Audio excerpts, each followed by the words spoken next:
Lecture number 3, chapter number 5, the physical states of matter. आज हम next law discuss करेंगे about the gases. Charles law, Charles law भी इसको कहते हैं।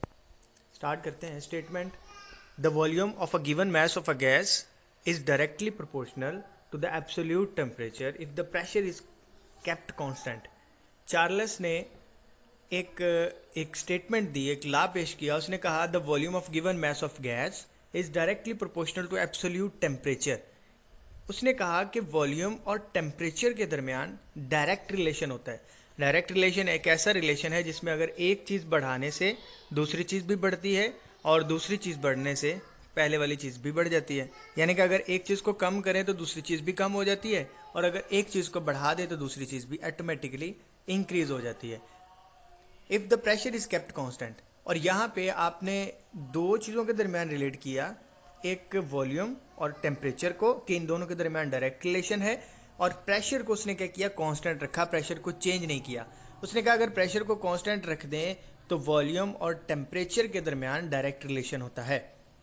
मैथमेटिकली अगर इसको एक्सप्लेन करें तो लेट करें कि हमारे पास प्रेशर P है जो कि कांस्टेंट है, वॉल्यूम V है, given mass of gas proportional to the absolute temperature T, और टेम्परेचर जो है वो T है। अगर हम बात करते हैं डायरेक्ट रिलेशन की, तो volume is directly proportional to temperature represented as V directly proportional T, volume की जगह V कैपिटल और टेम्परेचर की जगह T।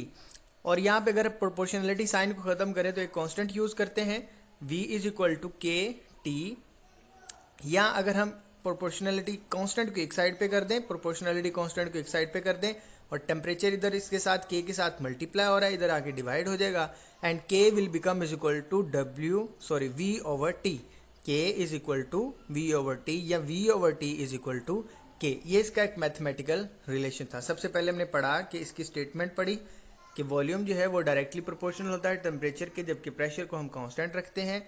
उसके बाद हमने पढ़ा इसकी final equation V directly proportional T और V over T is equal to K।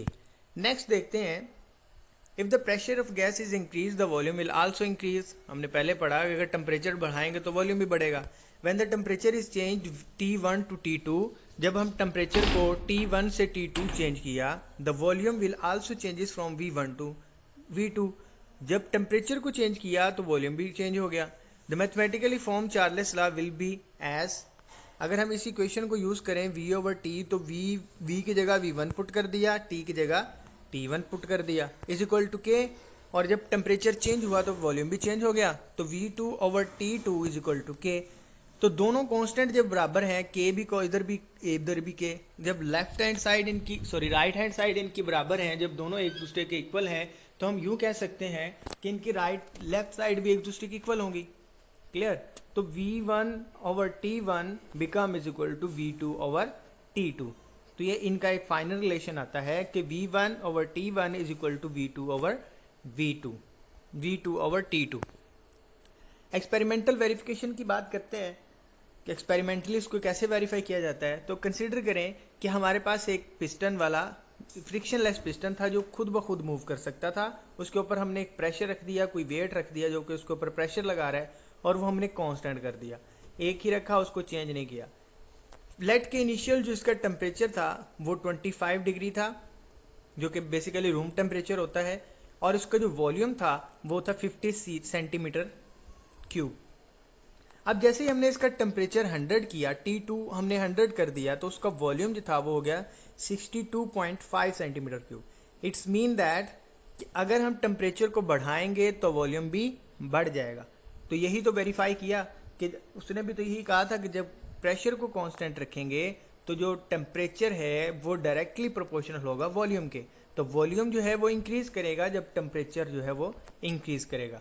तो ये एक छोटी सी वेरिफिकेशन थी, या आपने अच्छी तरह रीड कर लेना है, इसको पढ़ लेना है। नेक्स्ट देखते हैं physical states of matter and role of intermolecular forces. अगर हम गैसियस स्टेट की बात करते हैं, first of all intermolecular forces कौन सी होती हैं?